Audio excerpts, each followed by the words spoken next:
Welcome to the Life's Best Medicine podcast, where we are finding hope and healing one episode at a time. No appointment needed, no rubber gloves, and no copay. Just a healthy dose of life lessons to help equip you for this wild journey we call life.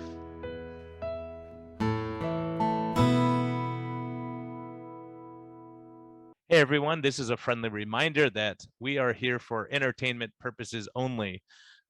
We may not even be that entertaining at times, but this is not medical advice. Talk to your doctor, check with your healthcare professionals before making any lifestyle changes or medicine changes. What we're talking about is our clinical experience and what we've seen. And so if you really want our advice, you can consult us. You can actually consult me as a doctor, or you can consult my guest and get all your questions answered. But we can't give free medical advice because we can't pay our bills with that, but we can help to educate you a bit and allow you to think a little bit. And always reach out to your medical professional before making any lifestyle changes. Thank you. Hey everyone, this is a special episode of the podcast because it's one of my heroes and mentors, one of the people who really reached out to me when I was trying to figure this stuff out, Jason Fung. What a great opportunity to be sponsored by Keto Mojo. I've been using them for years, ever since I started low carb. That's how I first started monitoring my ketones. And they've been on this podcast as guests, and they're fantastic people. Their story is great. If you haven't listened, go back and listen to the Keto Mojo people episode. Dorian and Gemma, just great people. And, they want to help the podcast get started. They believe in the community. They've donated to a lot of things out there and really helped some of the organizations like SMHP. And so anyways, they've been doing great work behind the scenes. They've supported me in my practice. They've been, asking, hey, what do you need? How can we support you? If you don't know who they are, they have a monitor that I use daily with my patients. It's the Keto Mojo. You can check ketones at very low price for the strips compared to everything else. That's why I gravitated to them before I knew them. And also you can check your sugar so that you can see if the continuous glucose monitor is being accurate. And also you could use it to double check on Ben Bickman, which I've done personally. I posted everything on Instagram if you're interested, but it is the equivalent of fasting for me. When I use health code, and I've been experimenting, changing it up a little bit, my ketones stay stable, my sugar stays stable. For diabetics, my diabetics I'm using it with, they're having fantastic results and they're feeling full longer. It's helping with prolonging their fasting type state. You could throw in some avocado with it. I've done it all. I'll tell you, I've thrown in some blackberries. I've done some avocado. I've thrown in a raw egg. I've thrown in a little bit of heavy whipping cream when I'm trying to go up on my calories a little bit, but nutritionally, it is definitely sound. So I'm very proud to have them sponsoring this episode and this podcast. And, I've thrown in a little bit of coconut here and there. I've done so many different permutations. You can make chaffles out of it if you want. So anyways, health code, great company, great products. And I'll tell you, both of these people, the reason I'm very blessed to have them as my sponsor is I've done some work in the underserved communities, and they were always the first, without fanfare, without being, drawing attention to them themselves. They said, hey, what do you need? Let us send out product samples and all that stuff. So I've been really able to help some of my patients who can't afford it to get on track. So please support them, buy their products, do their thing. I'll have links to them in the show notes. And with health code, the discount code that I worked out for you is MetHealth. It's all caps, METHEALTH for metabolic health. So go find them. It's Get Health is their website. Ketomojo.com is my other sponsor. So we all play well together, and it's so nice to be able to double check Ben with a great product. So everyone, listen to this episode. This is something that, Jason Fung, he's a legend. He can explain things that no one else can explain. He gets it. He's helped so many people. So many of my patients are benefiting from the fasting method that we're going to talk about, and just adding in health code in between. I can personally attest to that because I've done it for 2 weeks and it's been a blast. So, hey, thank you for listening. Enjoy this episode. Hello and welcome back to the Life's Best Medicine and Low Carb MD podcast. since I get to host both of them, I get to get the best guys on. And one of the guys who got us started, and he's been a huge influence in my life for sure, Dr. Jason Fung. He has the code for everything: the obesity code, cancer code, diabetes code, obviously, and now you're doing the fasting method. So, Jason, welcome back. So great to see you. Oh, so great to see you too, Brian. So, and I'm not just doing this because I like you. I need your help, Jason. I'm doing this thing on Instagram, and I open my big mouth, and I'm doing a 2-week fasting intervals with health code in between with Ben Bickman stuff. I've never been an advocate of not eating real food, but I was like, you know what? Maybe I'll just supplement that. I'm busy, and I could just throw it in the blender and mess around with it. So I'm thinking, okay, Jason, you kind of guide me on this. Now you're doing the fasting method, and I have several patients who are doing it with you, and they're crushing it, crushing my spirit to see them do so well with you. But yeah, so tell people about it that don't know what it is, because I think people have this image of fasting that just freaks them out when they hear about it. Yeah, and really the thing about fasting is that it's really effective, but it's not super fun or anything. It's not easy for some people, especially since it's not sort of in our culture these days. It's really fallen out. I mean, when people are doing it all together like people used to do, like for religious purposes, whatever. If you're fasting all together, it does everything is just a lot easier, and that's the sort of idea. So we have this tool, but it's just getting people to the finish line and getting them to reach their goals, and that's what the fasting method was sort of. And it's the idea is to provide coaching specifically for fasting, people who know it, who have done it, low carb as well, and with the realization that it's really not just about the knowledge of what to do, right? It's kind of like saying if you have an alcoholic, right, and it's like, oh, here's the answer, just don't drink. It's like, well, yeah, that's fine, it'll work, Yeah, that's what I but always say can is people do it? if you're drowning in the ocean, just breathe more air than water and you'll be fine. Yeah, Right. exactly. So, just knowing what you're supposed to do often is not enough. And that's where a coach is often helpful. And it's not any different than anything else. So people have business coaches, people have like executive coaches, people have life coaches, and people have personal trainers, right? And the reason all these things sort of exist is because they're helpful, right? I mean, if you are able to get a coach, then hey, why not, right? It's something is good for you, but you need some help doing it. So the idea is to take the a model of, say, a personal trainer. Like, you could exercise yourself. You could find any number of programs on the internet, very, very excellent programs, but actually doing it is the problem. So the knowledge is not enough, and that's sort of the attitude that we have. A framework at the fasting method, which is sort of like, well, there's the the knowledge. That's only one part of it, right? Then you have the more important parts, which is the environmental part. So what is it that you can change in your environment to make things more successful? Right. And this is not a small thing. It's actually quite a big thing, because this is really the difference between, say, the 1970s and the 2020s, which is that eating is not so easily available in the 1970s. So there's not the same amount of fast food restaurants. There's not the same amount of acceptance that you can eat, in your car, at your desk, all this sort of stuff.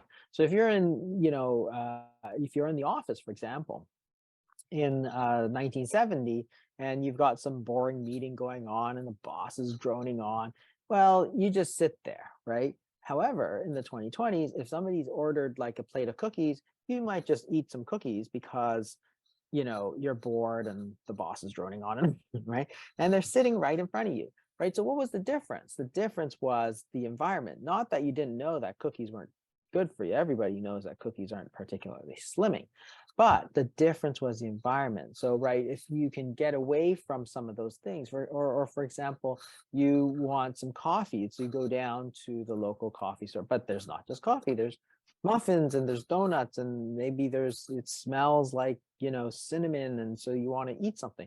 So again, it's not the coffee that's going to trip you up, it's the fact that you're getting it from the coffee store, and now you're exposing yourself to all kinds of stimuli that are not good. So the difference is not willpower, The difference is not knowledge. The difference is tweaking that environment. So what can you do? Well, maybe you can get one of those sort of coffee things in your office instead of going down to the coffee store, for example. Or if you're able to, if you're the boss of an office, you simply say, well, you know what? There's no more food in meetings because it's not fair to people who are trying to lose weight.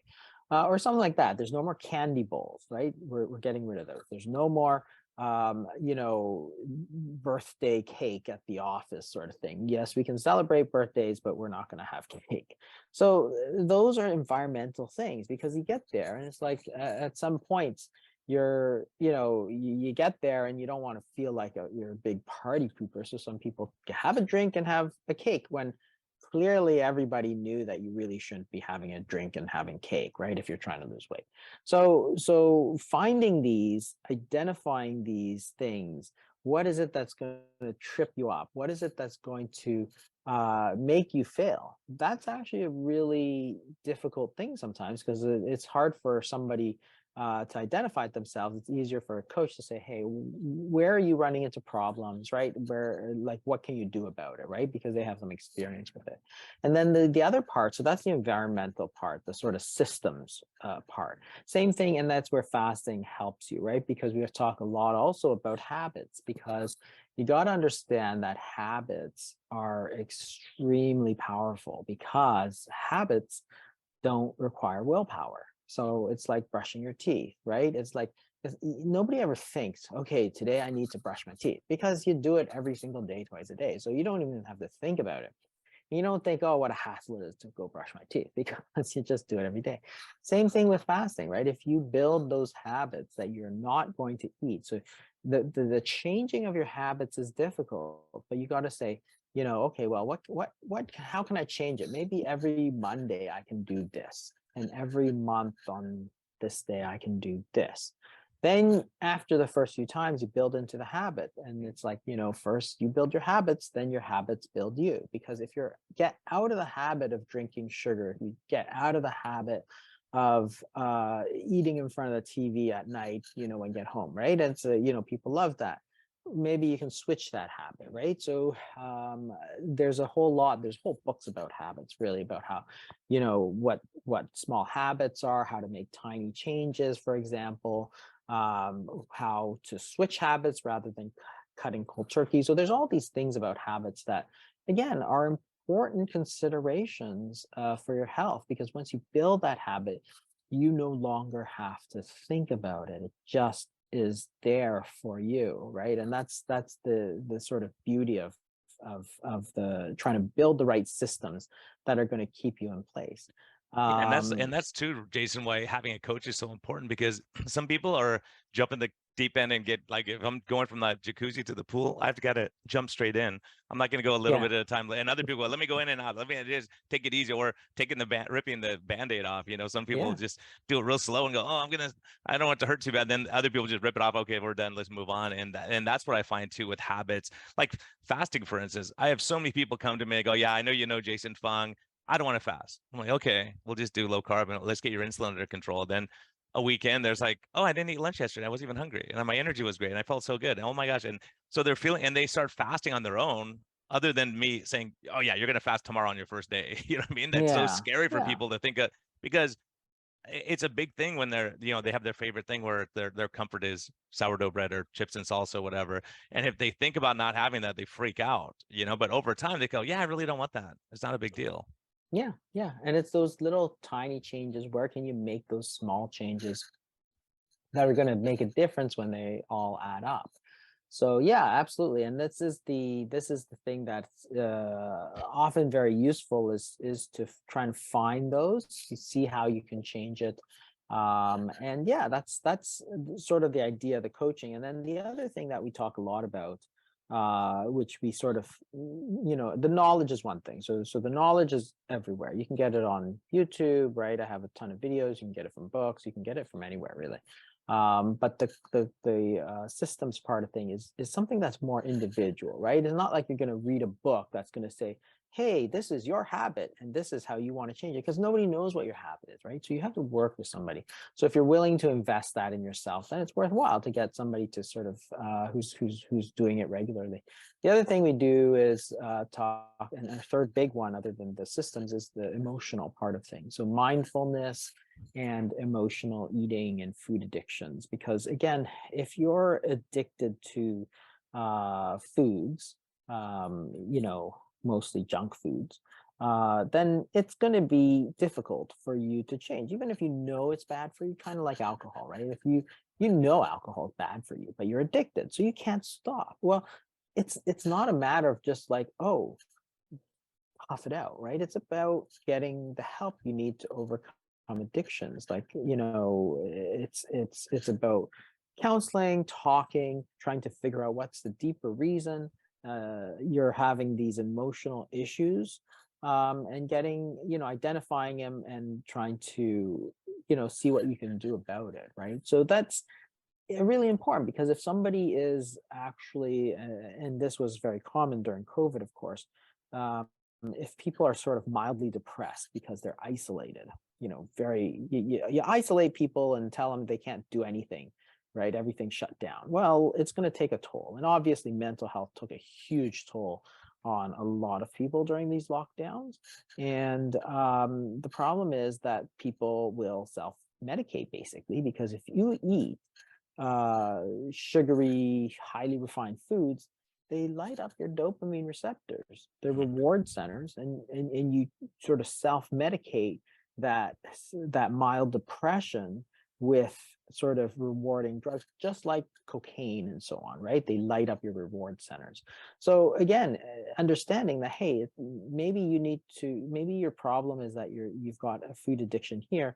The key is to go and do something else that's going to sort of give you that same enjoyment, whether it's, talking to friends or going out or whatever it is, right? But identifying what that problem is sort of the first part of it. And that's not something that you can get from a YouTube channel or a book, right? It's just something that's very personal. And losing weight's not easy, right? It's one of the hardest things to do. And the coach is there really to keep you accountable. Somebody who's going to say, look, have you done this, right? If you have, then great. If you haven't, then they'll be like, why didn't you do it? So there's, as with anything else, it's like, there are a lot of people who can help you along the journey, and it doesn't always have to be a doctor or a dietitian or something. There's a lot to be said for these sort of health coaches that do different things, right? They're not trying to give you medical or dietary advice necessarily. They may be there to give you advice on your environment, advice on your habits, advice on your emotions, but they're not like, we shouldn't diminish their importance. Well, I mean, it's critically important. Just knowing someone cares, just that little text or a little call, say, hey, we're thinking about you. How's it going? You're so many Yeah. hours in.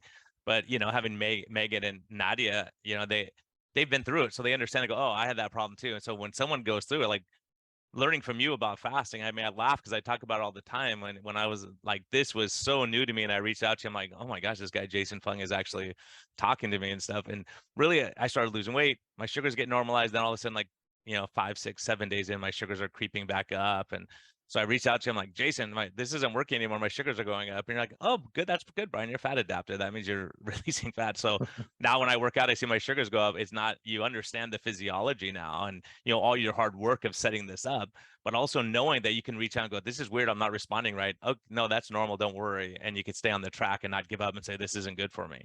Yeah, exactly. It's somebody who's done it before, right? Just like, you could do your own tiling, but if it's the first time you've done it, it's not going to look very good, right? As opposed to hiring a professional contractor who's going to be, oh yeah, this is like the, thousandth floor I've tiled, in my life, right? It's like, oh, obviously you're paying for a bit of expertise here, but it's important, right? It's such a big determinant of health, right? It impacts on metabolic health and fatty liver and all these different sort of things that that can be done. And I don't think there's a lot of people doing it. I mean, there's different, and then again, we focus on fasting. So if that's what something that you're interested in, they have specific expertise. There's other people who do, there's other dietitians and coaches who do have different focuses, and that's fine, right?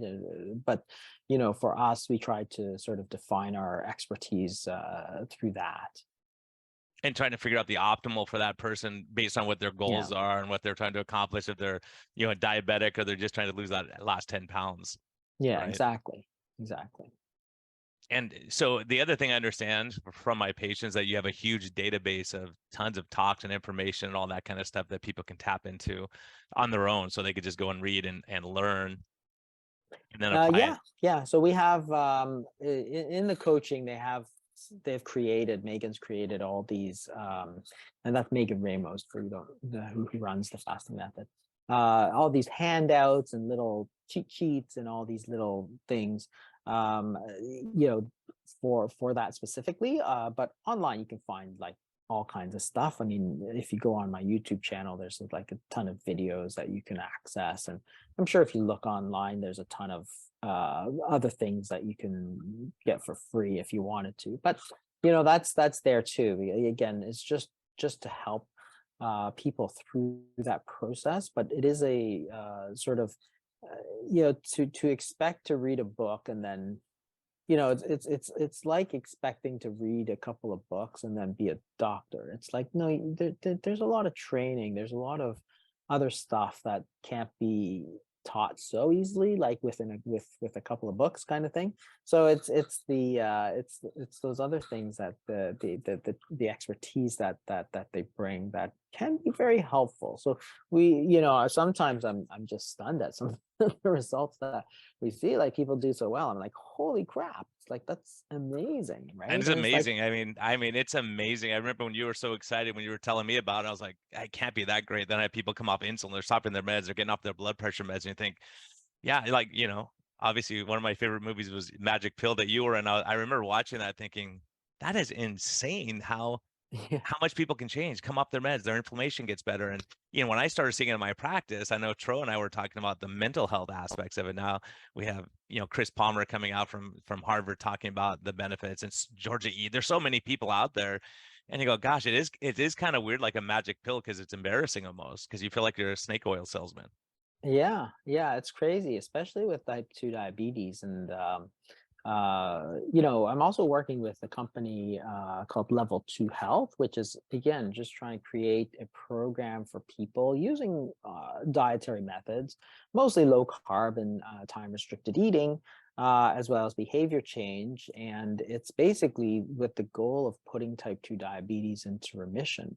What's crazy about this whole thing, of course, is that, so I wrote the diabetes code. It was published in 2018, but I've been writing about it since like 2013, 2014. I kept saying it's stupid for people to say that type 2 diabetes is a disease that is chronic and progressive and there is no hope for remission, because everybody knows if you lose weight, that type 2 diabetes will often go into remission.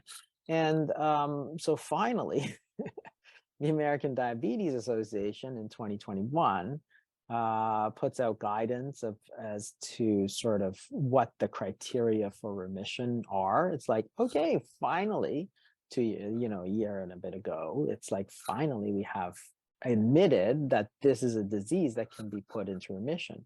And Dr. David Unwin in the UK had a paper where he was just using a low carb diet. He put 50% of his patients into a drug-free remission. That is, his 50% of those people who did low carb diet with him got to the point that they got off all their medications and had gotten an A1C so low that they were no longer classified as a type 2 diabetic. And that's insanely good. Like, Yeah, and those people ask numbers like, are why insane. is that such a big deal? It's like, well, a big deal when you go to get your life insurance, you know, health insurance, when they look and they go, okay, you know, I have a pilot who lost his license, and then he put his diabetes in remission through lifestyle change, and they said, we no longer consider you diabetic and you can fly, you know, so because he wasn't taking meds and insulin. Now you go on insulin, truck drivers lose their license if they're on insulin, right? Things like that. People don't Yeah. realize the implications of this. Yeah, it's a huge deal, and also for their future risk of all kinds of diseases, but heart attacks, strokes, cancer, like type 2 diabetes is a huge, Dementia, huge risk factor, dementia, depression, Alzheimer's, like all anxiety, kinds of everything. things. So if you can put it into remission, you're going to improve your health immensely. And there's multiple ways to do it. I'm not trying to say that low carb and time restricted eating or intermittent fasting are the only ways. There's actually lots of ways. They're just the ways that I focus on because that's the ones that have had the most success. And the studies are starting to show that. So there's Dr. Unwin's study, and then there's another study called the Interfast study where they used, again, intermittent fasting. And again, it's very similar, 50% remission rate, which is sort of like, that's just insane. If you could take 50% of your patient population of type 2 diabetics and make them non-diabetic, like that is a crazy amount of good that's being done right there. And that's what I'm working towards with level 2, which is actually part of United Health. It's sort of a company within a company, and we're trying to develop that program. Well, we are developing that program so that, hopefully people can just get it right through their insurance and everything, just join level 2 health Wow. and be able to get that program. So it's a huge, like, to me it's a huge deal. Like this is like sort of insane to be able to try to get this into sort of mainstream medicine where people can just say, okay, well, we'll just, we'll just give people the advice, we'll help them through it, we'll coach them through it. And then by the time they get to you and me as a doctor, we just have to say, hey, your numbers are so great, I'm going to take you off insulin. Like, wouldn't that be a joy to, come into the office every day, right? Oh, you're doing so good. Like, you're no longer diabetic, right? Those are the best days. That's what we do. That's what I do, Jason. Now that I'm direct primary care, I have a vested interest in my patient being healthy because they don't bug me as much, right? Like once we get them Yeah. on track, say, hey, it's like AAA. If we can get your car running, you're not going to call AAA all the time just because you have it, right? You want your car to run. So let's make your Yeah. car run well. And so doing what you're doing. And I think the big thing that's opened up over the last couple of years, as you mentioned, was the importance of metabolic health. Like people didn't realize, like when you look at who was dying of COVID, you look at who was being hospitalized, intubated, and you go, gosh, we saw that they were the metabolically sick for Oh, the yeah. most part. Obviously, you can't make blanket statements, but I'm saying every hospitalist I talked to said it's the same thing. And I would ask them, what's the worst prognostic sign? High glucose level, high sugars, uncontrolled sugars was the biggest risk factor that they were saying, as saying they may not respond to treatment if they're that metabolically sick. Yeah, I mean, it is like it just cuts through all of the diseases, like almost every organ system you can think of. Heart disease, atrial fibrillation, and obesity, of course, with the lung disease, and it just cuts across all of medicine these days. So it's a really, really important thing, and those are the things that we've always been, you and me, we've always been talking about, right? About the importance of being sort of open-minded about diets, dietary treatments. Like you can't use drugs for a dietary treatment, and sometimes I get attacked online for some little thing that I've said. Oh, they take one little piece. It's like, okay, you can nitpick on whatever, but what about all the other stuff I've been talking about, like intermittent fasting? Like that's a huge topic, right? I've talked so much about intermittent fasting, and you want to nitpick about this little thing that I said that is maybe a little controversial. It's like, yeah, what about all the stuff I said about type 2 diabetes, right? Like there's a ton there. It's like, all about remission of type 2 diabetes. Well, the whole world's come around. Like when we started talking about fasting, like I started talking in 2013, 2014. I published the obesity code in 2016, the diabetes code in 2018. The main things were, one, let's think about low carb diet, like low carbohydrate diets, right? The whole world's come around to that, right? The American Diabetes Association, I don't know if you know, but in their nutritional guidelines, they just put in that the low carbohydrate diet has like the most evidence behind it.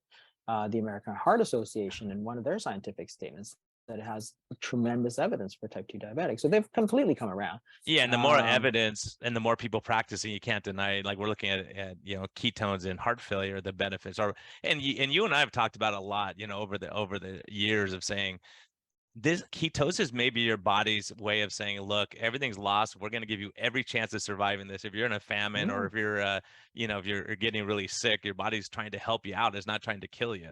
Yeah, exactly. There's nothing inherently wrong with it. It's a natural thing, right? That's what gets lost. And sometimes you think that as doctors, like you should like know better, right? There's, so it was called starvation ketosis, which was just a natural reaction to not eating. Or if you're very low carb, you're going to get ketosis. And then they confuse that, of course, with diabetic ketoacidosis, which is a completely harmful state of insulin deficiency. And it's like, oh, ketones, like they're completely different. One is natural, one is a disease state. Just because it has the same word doesn't mean they're the same thing, right? It's like you're a doctor, you should know that, right? It's like you're an expert on physiology. Just because it has the same name, it doesn't mean it's exactly the same, right? Well, and then understanding the underlying physiology. And also, I was going to ask you, like, when you're doing the fasting method, do you follow ketones, or is that something you're looking at, or you're just kind of going Um, along? no, if people want to, right? So Yeah. this is a whole, and this is a discussion that we have with people, because there's a whole thing about biofeedback mechanisms, right? So the idea is that, and the thing about following ketones and stuff is that you have to, if you do the blood work, it's a bit cumbersome. You can buy stuff like to monitor, but it costs money and stuff. You don't have to get those things, but it can help you. And biofeedback, the idea is that you're going to get feedback as to what your body is doing, what your ketones are doing. So you don't have to be in ketosis to get better, but if it is something that you can track. So therefore, you are able to, make sure that you're doing what you think you're doing, because you're getting feedback. It's sort of like if you, are shooting basketball free throws, right? You shoot it and you don't know if it goes in or not, right? You can't see it, but you're not going to ever get better, right? Because you don't know. You shoot the basketball and then you can't see what happens. Well, you're not going to know. Did you shoot it too high, too low, too far to the left, too far to the right? What you need to know is you shoot that basketball, it goes in. You shoot that basketball, you went too high, so you adjust. You went to the left, so you adjust. Right? Eventually, you get better. Same thing with biofeedback, right? So if you aren't sure what's happening, then get yourself a ketone meter, or get yourself, some of these things like continuous glucose monitors for people who are diabetic, for example. So these things are highly effective, but they're basically based on the same thing, giving you feedback on Yeah. what you're doing. And there's various ones that you can buy. Some are expensive, some are not so expensive, but you can decide like what you do.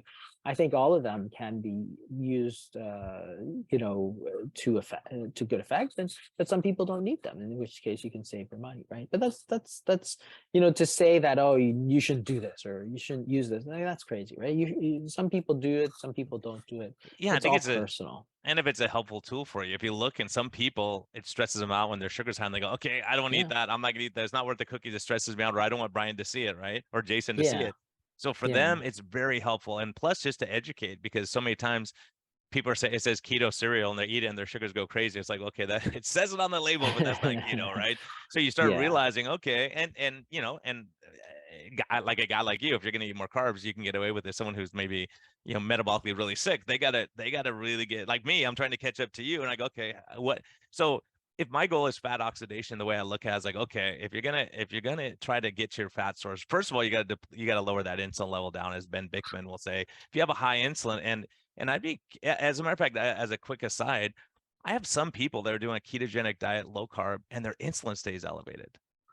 yeah. And it's so maddening, and it really interferes. And it could be stress, it could be sleep, it could be alcohol. Any other factors you see that where someone has a chronically elevated insulin that's just running it like in the 20 range or something like that? Yeah, I mean, the stress is a big one. Chronic pain syndromes, we often have, like, we struggle to help people with those because, again, if the problem is the stress and the chronic pain syndrome, fibromyalgia, these kind of things, right? Then until you fix the root cause, it's very difficult. Like if your problem is chronic pain, you can't really change your diet because your problem is chronic pain, right? Same thing with the drugs, right? If your problem is the diet, then don't give drugs, fix the diet, right? If your problem is chronic pain, fix that. If your problem is that you need to take prednisone and steroids, well, it's going to be really hard to help you until you can get off those steroids, right? And or antidepressants or whatever the underlying cause is, right? So you always have to look at the sort of underlying cause of what is happening, which I'm always a fan of, as opposed to those people who are like, oh, it's all about calories in, calories out. It's like, well, you're taking prednisone, right? Or it's Yeah, like that, yeah. just until you get off, it's If you're just going to shooting be hard, insulin, it's right? gonna be Yeah. it's gonna be a rough If road you're no matter shooting what you do. insulin, it's a tough one. Like, you're on 80 units of insulin, you're going to gain weight. I don't really care how many calories, and that's the thing, right? It's not the calories don't matter at all. It's that there's a deeper level of understanding what is driving those calories, right? And that's something, I think, the nuance of which is sometimes lost on people. Yeah, and I don't think it's just one or the other, because for instance, if I do a 72-hour fast, right, and I'm going to do an eating day, and then I do a 24-hour fast or something like that, you go, okay, like, you want to take some calories in that day, right? So a lot of people are like, okay, I'm gonna eat 300 calories on the day I'm eating, and then your metabolic rate can get screwed up just from the calorie restriction aspect, where your body's like, something's wrong here. You're a terrible hunter. You're gonna die pretty soon. Yeah, I mean, the metabolic rate adjustment is really what screws up a lot of these calorie restricted diets and stuff. One of the advantages of fasting actually is that sometimes the metabolic rate can go up. Like, and again, it's pure physiology, right? It's sort of first year medical school stuff.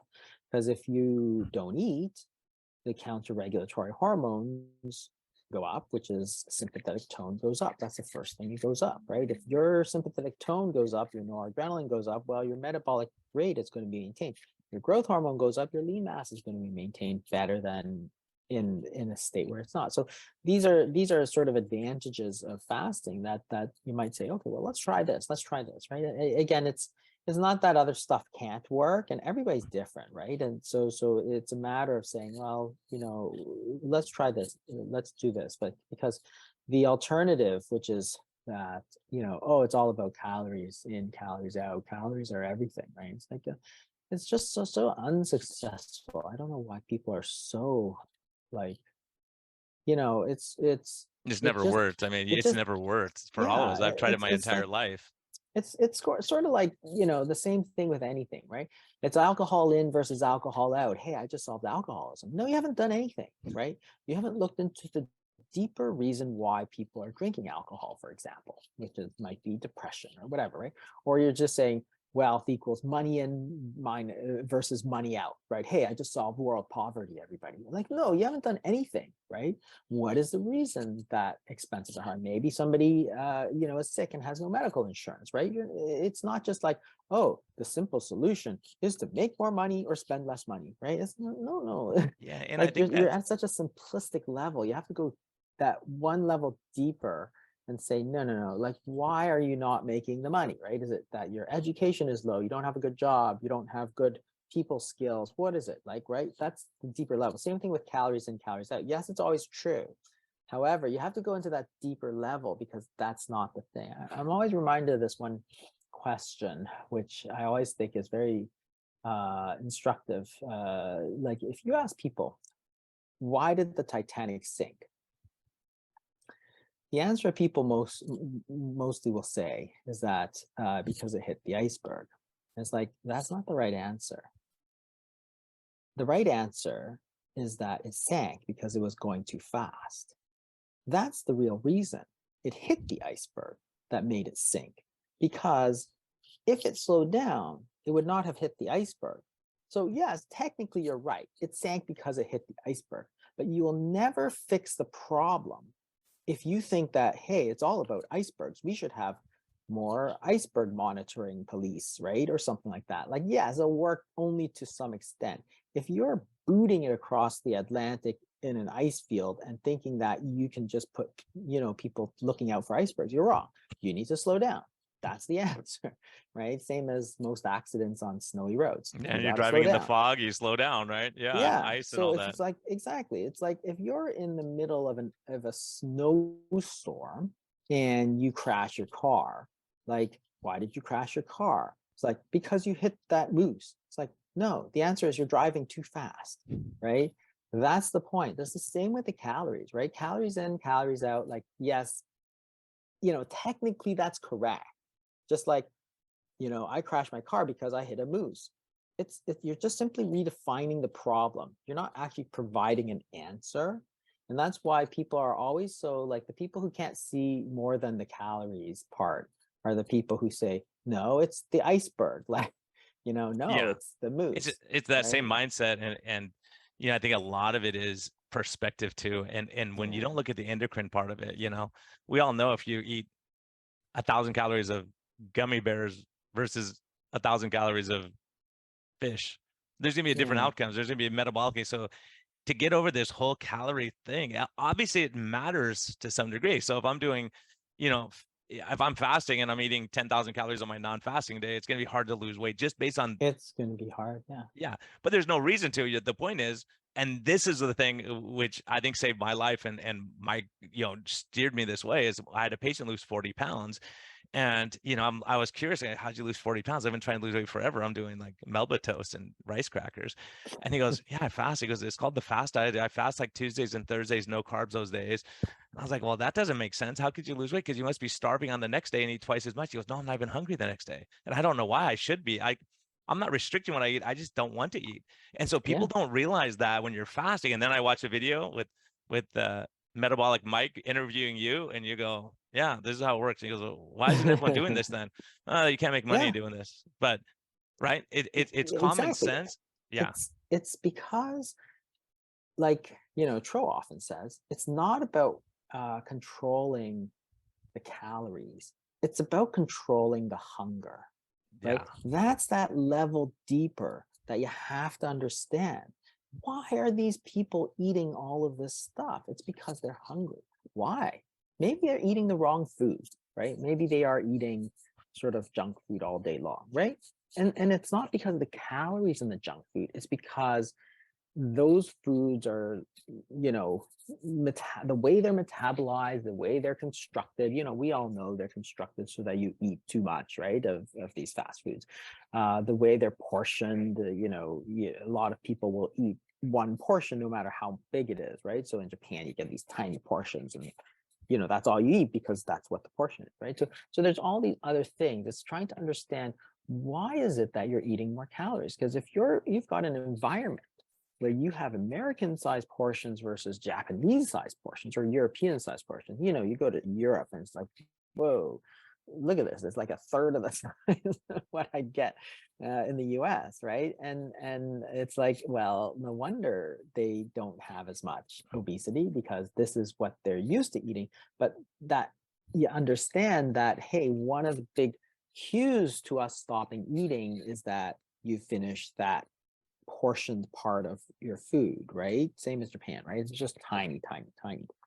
but then the other side of the token is there's a lot of people, they're doing fine, then they get into a fight with their wife, or they're stressed Yeah, out, or they're bored, they don't have anything to do, and they go, what's in the fridge, right? So yeah, for a lot of yeah, us, it's just finding that other outlet. yeah, I don't know anyone. I've exactly. I've never met anyone who's halfway through an hour massage goes, you know what, I'm starving, let's stop and I'm going to Yeah. get something to eat. Or in the Right. middle of playing basketball, you're in the heat of the moment, your team's down by 2, and you Yeah. go, you're in the, last 2 minutes of the fourth quarter. How many people say, I'm really hungry? Zero people. Like, Yeah. honestly, zero people are Yeah, going to so do that's that, it. There are right? some people, it's not even the satiety, that's their comfort, that's their peace, that's that, like, figuring that part of it out is a huge part. Like That's the important part, right? like And sipping green that's tea, the, yeah, right? yeah, If you're, during the day, you just want something hot to sip on. It doesn't have to be a mochaccino with, tons of sugar and calories in it. You can have something that just, you just have a go-to that keeps you through the day, so you're not hungry.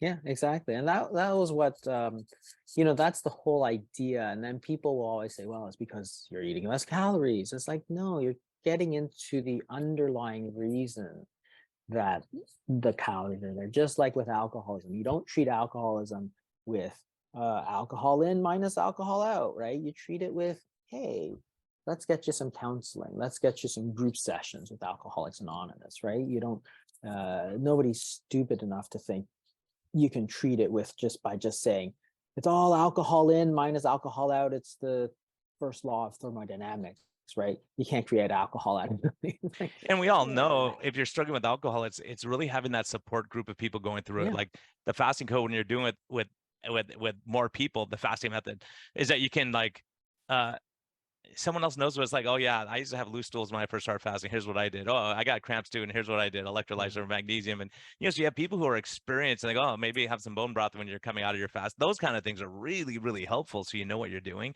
But yeah, just to know you're not reinventing the wheel, there's people like you who've been doing it for years and years, saying, hey, look, this works, yeah.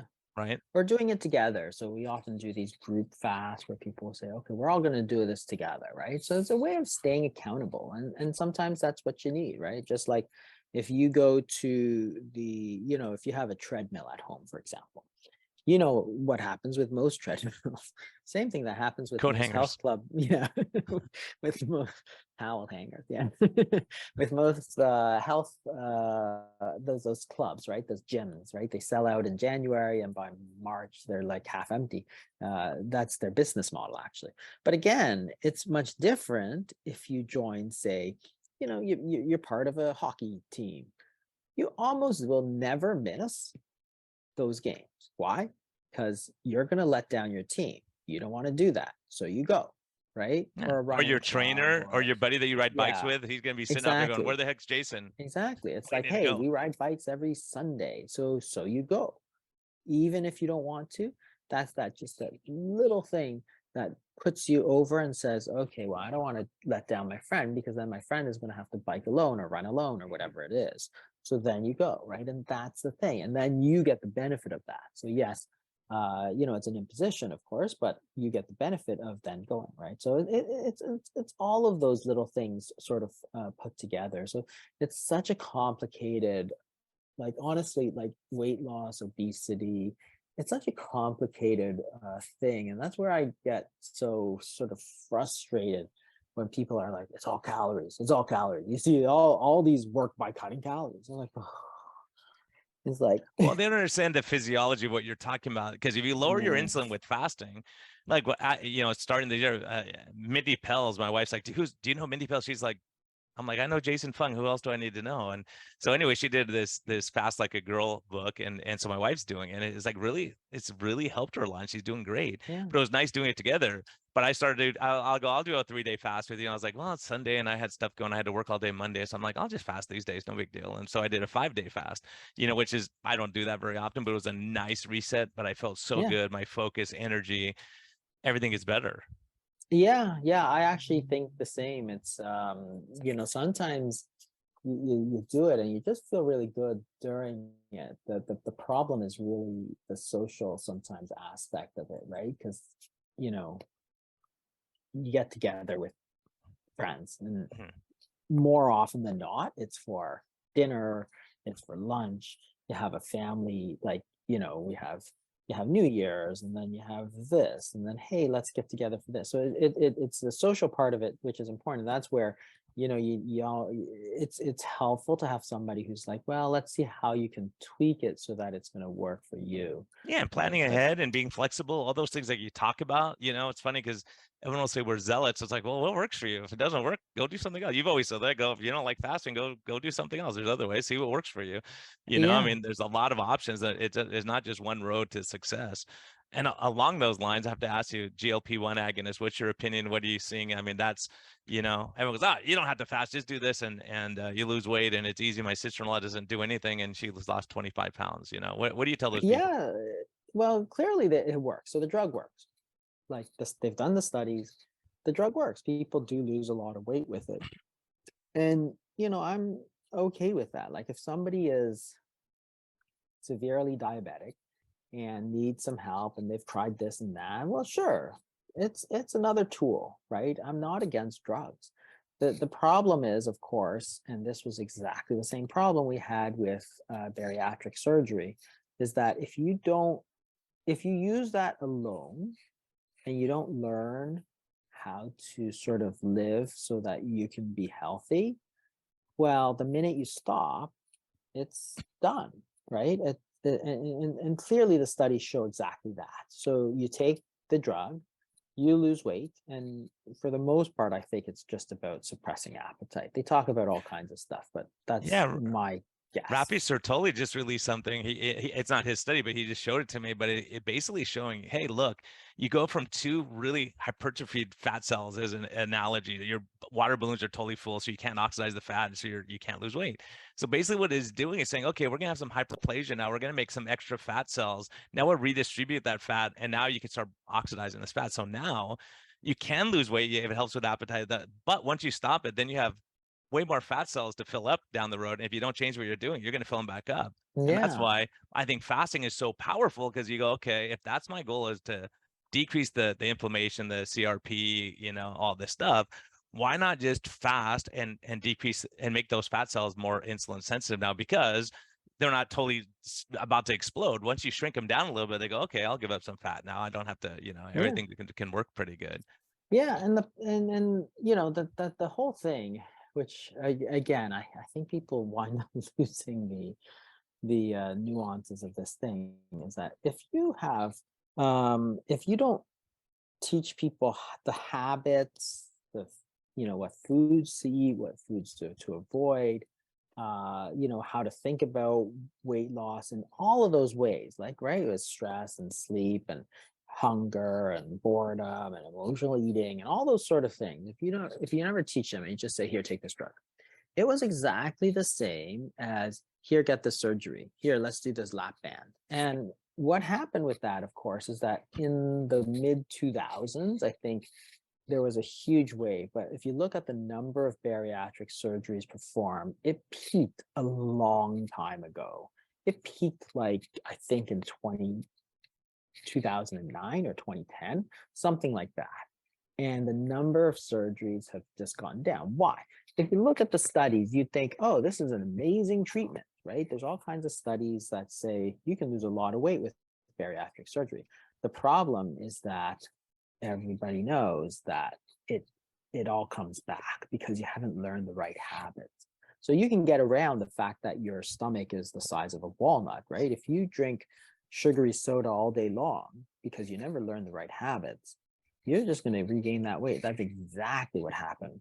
And so people saw that the demand just shrank. Nobody's doing it anymore.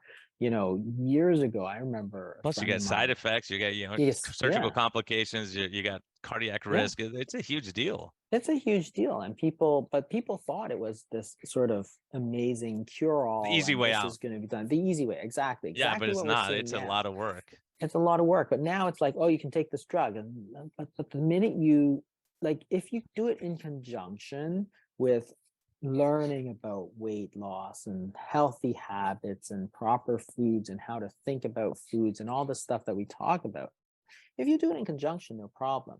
If you think that you can just take the drug and not learn about this, well, sorry, as soon as you get off the drug, it's done. Your weight, all of it basically just comes back on. And that's what the studies show, right? So you can do fine for 2 years. You'll lose 15, 18, 20% of body weight. The minute you get off, it'll be back in 2 months, right? So sure, Yeah. you'll lose 40 pounds. What are you going to do? Take it forever? And this is the big problem I have with the pediatric guidelines, which of course gathered a They huge recommend amount of, surgery and drug management yeah, it's like, okay, so because 12 fasting's years too old. dangerous. Yeah, Time restricted eating is too yeah, dangerous. yeah. It's like, God, rather give them drugs. But it's like, okay, but so again, I'm okay with drugs. You know, Philosophically speaking, I am not against drugs in any fashion. It's that you need to do the right things, and then you can use drugs to help if you need to, right? So to get that first, to get going Yeah. and establish those healthy habits and learn about Yeah. fasting and learn how you can, sure, The I right have tool no at the right problem. time. Exactly. Yeah. But if you're just like, you know what, here, take this drug, I'm done. And for the most part, it's these people who really have never been successful in getting people to lose weight because they're jumping all over this drug because all of a sudden they're like, look, I'm a genius. I got these people to lose 50 pounds, Well, right? and And it's that's like, the, that's the irony of life. I watch these guys pick on you saying, oh, fasting, low carb, you don't have to do all that stuff here, just shoot this drug. And then all of a sudden these guys are all promoting the drug. And now they're saying, hey, $99 a month, I'll write all the prescriptions you want with no support, anything, but you get the drug that you want that's, $1,800 a month. yeah. And you And they go, think crud, man, fasting is they, a lot cheaper than that. but it's not just that, but it's like it's sustainable because people have done it for a long time. And the thing is that these doctors often think they're very smart. And I'm always thinking, I could train a monkey to do what you're doing, right? You're overweight, take Ozempic. You're overweight, take Manjaro. I could train a monkey to do what you're doing. It's a lot harder to slow down and think about what the problem for this person actually is so you can actually fix the problem, as opposed to sort of paper over the problem, give them a drug that you're going to have them take for the next 50 years because, hey, you're 25 years old, you're 12 years old, I'm going to have you take this for the next 70 years of your life. Really? You think Yeah. that's your solution, is it? I laughed Okay. because I remember one time you were talking about something. You said, yeah, it makes sense as long as you don't think about it at all. Right. That's right. I mean, some of the It's the stuff you same. think about, if you think about it for a second, you go, well, that doesn't make sense. Like, It like doesn't make. liposuction, you could lose 50 pounds, 30 pounds, whatever they could suck out of you. But now you put yourself at increased cardiac risk because now you have to put it all in your visceral fat when you overeat, unless you Yeah, change what you're doing. Right. So it all comes exactly. back to saying, hey, there's no easy way out. You can't just shoot steroids and think you're going to put on muscle sitting on your couch watching TV. People have this mentality of, oh, just go on testosterone. Well, how about if you Yeah. fast and you want to increase your growth hormone? You want to do these things? Man, yeah. So I've Yeah. asked you, what do you think is the best approach if someone goes, look, I want to lose 40 pounds, whatever.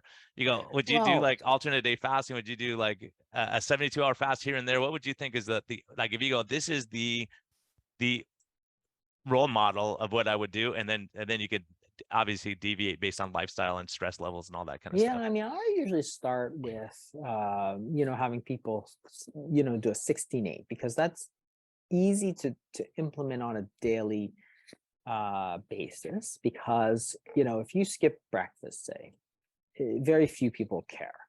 If you start skipping 3 days of meals at a time, usually at some point you run into some very upset person that you're you're never Yeah, yeah. available to go out, or your friends start dropping you because they're like, yeah, we went out you know for the game, the Taco Super Tuesday. Bowl, and yeah, Yeah. or yeah, exactly, Taco Tuesday, and this guy never comes, so we stopped asking him. Like, you don't want to be losing your friends and stuff, right? Because again, that's just going to isolate you and cause other problems.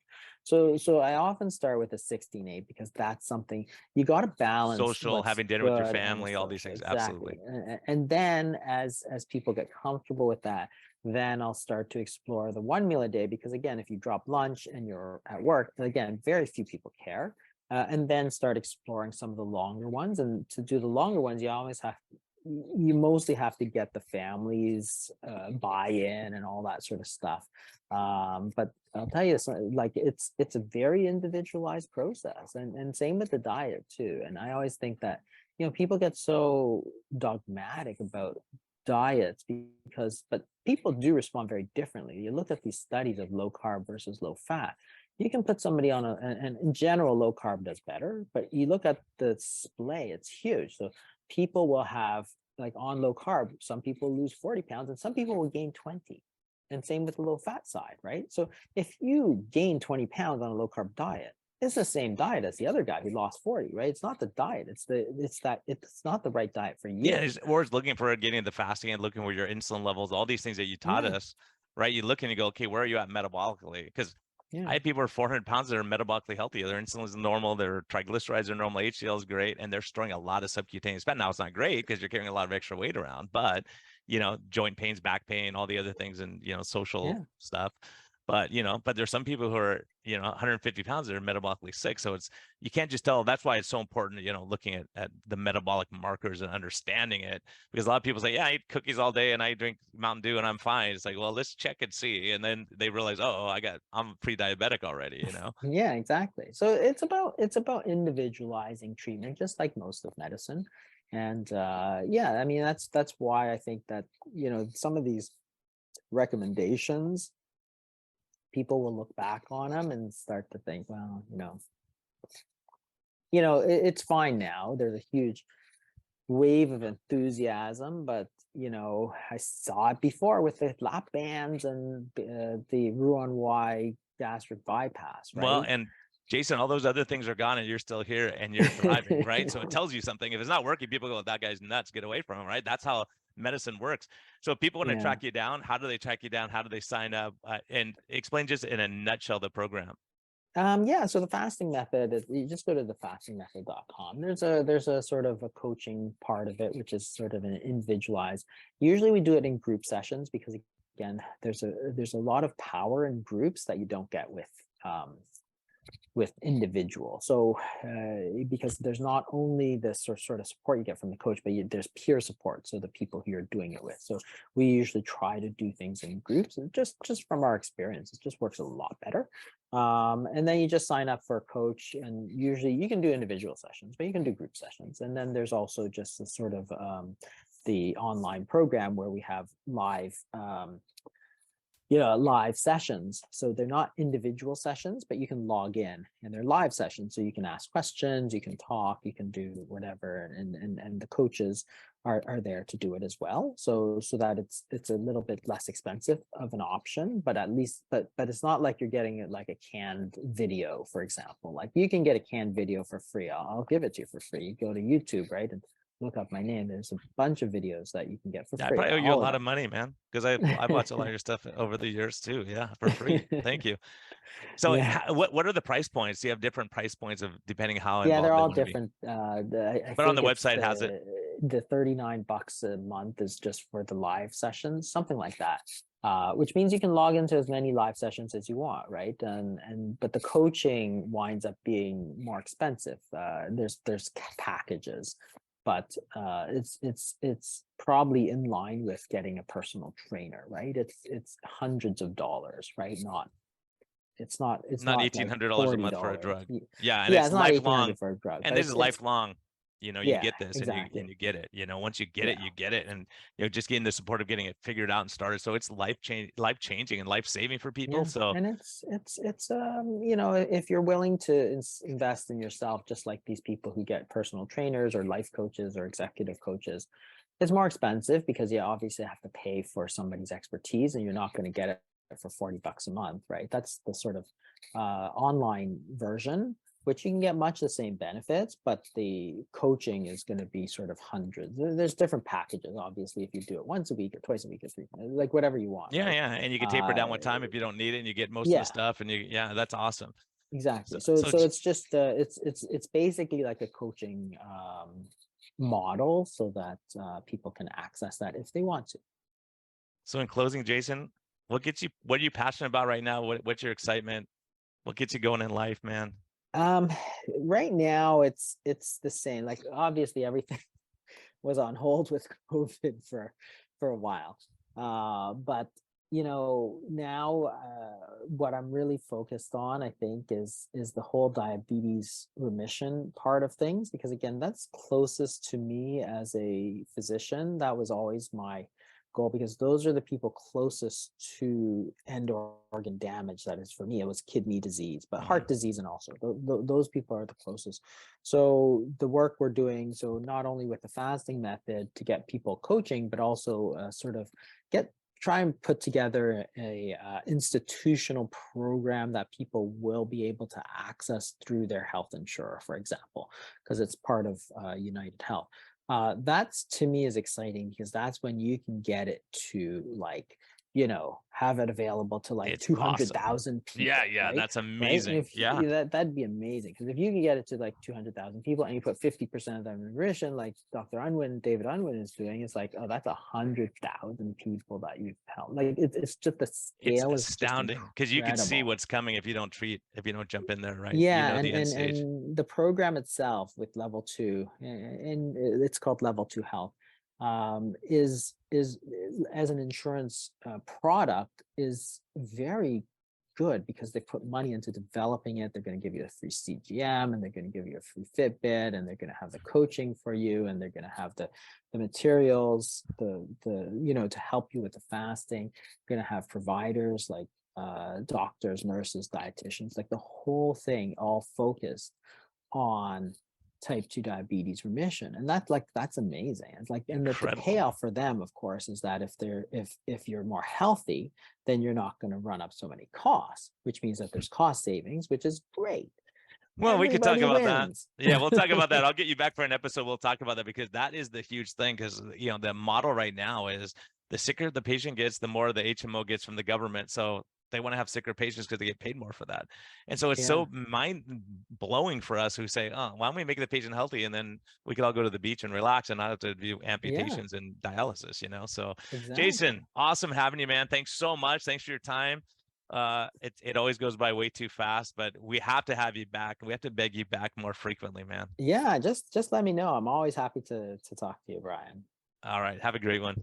Okay, you too.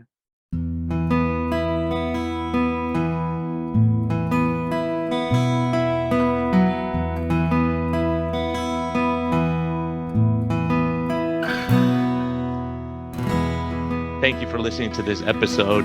We greatly appreciate your support. We would greatly appreciate a positive thumbs up on all of the platforms like iTunes and Spotify, or wherever you're listening.